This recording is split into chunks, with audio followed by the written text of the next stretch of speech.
Next point, and this will be a relatively short one, font types in PDF.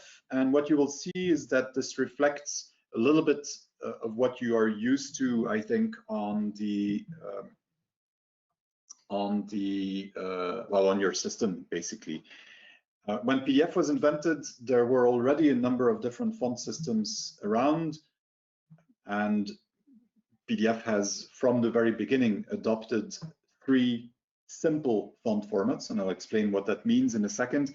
And then it also, at some point, started looking at more complex font systems, because if you look at the Western world, we are quite easy when it comes to characters. The most complex thing is some special characters here and there, but when you look at things like Chinese or Japanese or Korean, then the amount of characters is much bigger than what we're used to. And PDF has adopted a special system called composite fonts that deals with that. So what is a simple font? A simple font is a font that has a maximum of 256 usable characters. Why 256? Well, because it was conceived of by geeks, probably. Now, really, what of course it boils down to is that on a computer, you use 1 byte to store information about the character in these systems, and 1 byte can hold 256 possible values. So you have a total of 256 characters in there. And a simple font also, by definition, has a single writing direction. So it could be left to right, it could be right to left in some systems, but it has a single writing direction. And there are 3 types that you probably recognize 2 of, and the 2 that you recognize should be true type and type 1. The type 3 is a special way of, a special type of font that allows you to do all kinds of crazy things, and we'll come back to that. I'm not going to cover that here. But so those are 3 simple fonts that you can find in a PDF file.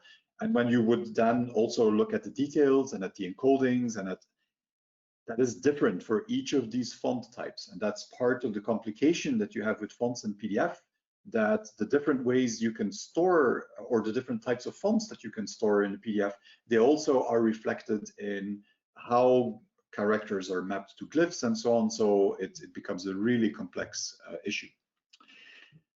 Second thing, as I said, was composite types, and they are also and very commonly referred to as type 0. And the difference is that they use a complex system of including fonts that allows more than 256 characters. And so when you want to do something in Chinese or Japanese or Korean, you would need something like this. But what you also see more and more is that if you want to have a font that is usable, for example, everywhere in Europe, then you need to be able to store more than 256 characters, because Scandinavia has separate characters. You have Cyrillic when you go enough to the east. So there are still all kinds of special characters, and if you want to have all of them in a font, then that would also be done with a type 0 font or a composite font. It is not just in these Eastern writing systems that is necessary.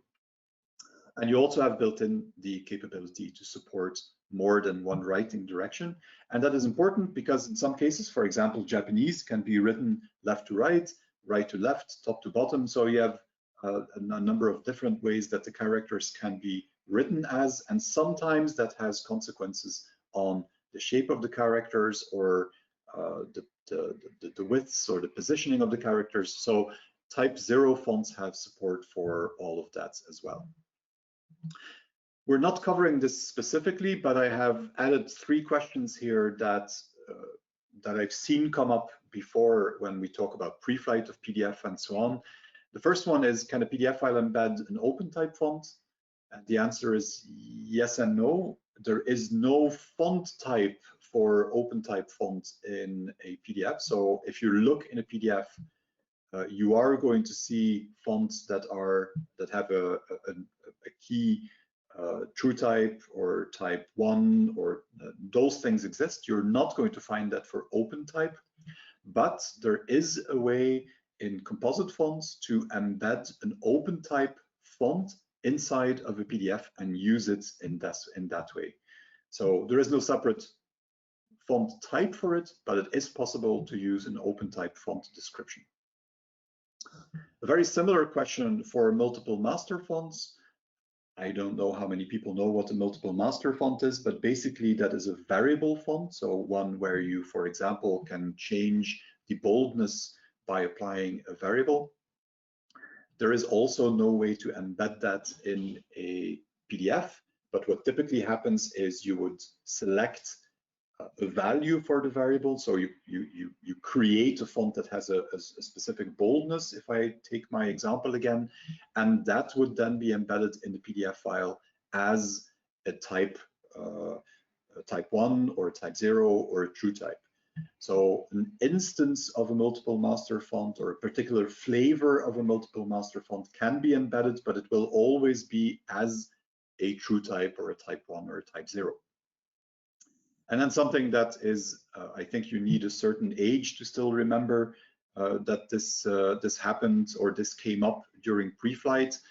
There were at some point pre-flight applications that gave an error for city fonts, and then you can wonder what a city font is. Well, we can blame Apple for that. Apple at one point included in the operating system specific fonts for drawing on screen. So fonts that were very legible on screen, but usually not that good for use during printing. And those fonts happen to have names of cities. And you might remember a font called Chicago. You might remember a font called Geneva, for example. And so the name for those things were city fonts, and pre-flight applications gave an error on it because these fonts typically were not very high quality when used in print. So it was something that you wanted to flag as part of a pre-flight application. If I'm not mistaken, David, in the latest operating system from Apple, probably since like even 5 or 6 version, they have no true type versions of those city fonts.